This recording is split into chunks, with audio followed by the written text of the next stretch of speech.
వద్దు వేషధారణ. సంఘంలో ఒకలా, మనుషులు చూస్తే ఒకలా, చూడకపోతే ఒకలా. దేనికండి జీవితం? చచ్చిపోతాం కదా, వదిలే. దేవుని దగ్గరికి వెళ్ళు. నిజమే తండ్రి,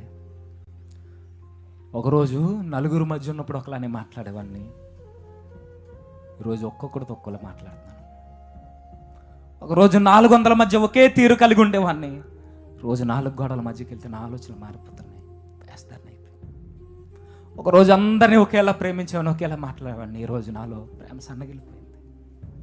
వేస్తదారిని ఉసిగేసుకుని బ్రతుకుతున్నా. ఎవరిని మెప్పించొద్దండి. మనకు జీవాన్ని ఇచ్చింది మన ప్రభు. దేవుడు మెచ్చుకోవాలి మన జీవితాన్ని.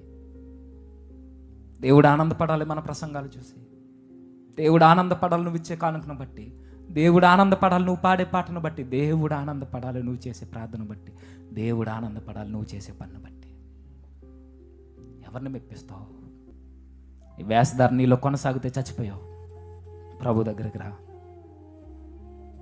నువ్వెంత వేషధారం అయినా, ఎంత ముసుగేసుకుని బ్రతికేస్తున్నా, లోపల ఒకళ్ళుండి బయట ఒకలా బ్రతికితే ప్రభు దగ్గరకు చెప్పుకో.